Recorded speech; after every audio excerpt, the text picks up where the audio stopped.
You ever get that feeling that the world is just spinning out of control? That all the chaos you see on the news is just too much, too random to be real? Well, today, we're diving deep into a massive online theory that claims it's not random at all. A theory that tries to connect the past, explain the present, and even predict the future, all with one single unifying story. So, let's start with the AI gold rush. I mean, trillions of dollars are being poured into building these gigantic digital brains.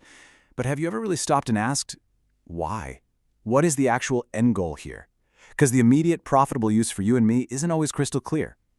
This theory asks a pretty wild question. What if the real goal has nothing to do with making our lives easier? And it's not just about the tech.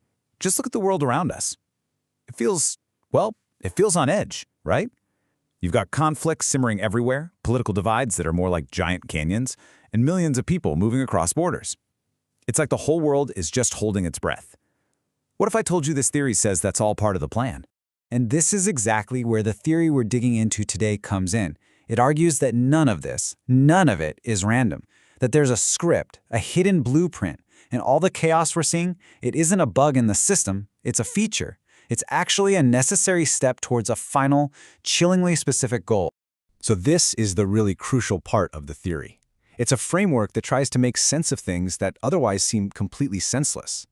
It's all about connecting the dots between money, technology, and global politics into one single, overarching narrative. Right at the heart of this whole thing is a really startling claim that a hidden hand has been steering the course of history for centuries. And we're not talking about some new idea. The theory suggests a multi-generational plan, an alliance of secret societies that have been patiently moving the chess pieces for hundreds of years. And we are living in the endgame. So where in the world did a plan this big even come from? To get that, we actually have to go way back, all the way back to the Age of Enlightenment, in fact. Okay, so the story supposedly starts in the 18th century. It kicks off with a theoretical meeting between three very different figures. Jacob Frank, who was the leader of a pretty controversial messianic movement, Mayer Rothschild, the founder of that famous banking dynasty, and Adam Weishaupt, a former Jesuit who went on to found the Illuminati in 1776. The theory claims they all joined forces, and that the Illuminati then infiltrated the Freemason lodges across Europe, basically creating a secret society inside of another secret society. But hang on a second. How could a group this diverse stay focused on one single mission for hundreds of years? I mean, you've got different factions, different leaders, different entire eras of history. How do you make sure the plan stays on track when the original founders are long gone? Well, the theory's answer is actually pretty simple. A shared story. A story about how the world is going to end and what's supposed to come next. In theology, this is called an eschatology. You can think of it like a divine roadmap or a script for a movie. If everyone has the same script, they can all work towards the same ending, even if they have different reasons for wanting to get there. And this is where it gets really, really interesting. The theory claims that these different end-time stories from completely different traditions all share one critical thing. They all end in Jerusalem. For one group, it's about the coming of a Messiah. For another, it's the final battle before the second coming. And for the Freemasons, it's the stage for their ultimate goal of becoming gods themselves. See? Different stories, but the same final chapter in the exact same location. And this meeting point, Jerusalem, according to this theory, that's the whole point. It's the ultimate goal of the entire plan. It's the geographical and symbolic heart of this entire multi-century project. Now, according to this theory, the Freemasons had a three-step plan to prove they had become gods. Step 1, bend reality itself. They supposedly did this with the atomic bomb. Step 2, kill a king, a man seen as divinely chosen. The theory points directly to the assassination of JFK, which leaves Step 3, the final, most audacious act of all, to create life itself in the form of a truly sentient AI. Now, let's talk about a number, 33. The theory says this number is hugely important. It's a sacred number in Scottish Rite Freemasonry. It represents the highest possible degree of enlightenment. But here, it's not just a symbol. It's presented as a geographical marker on a map. And here's the kicker. The theory claims that the locations for those first two godlike acts, they weren't random. They all lie on the 33rd parallel north, the Trinity site, where the first atomic bomb was tested, Hiroshima and Nagasaki, Dallas, Texas. And if you follow that line across the globe, where does it lead?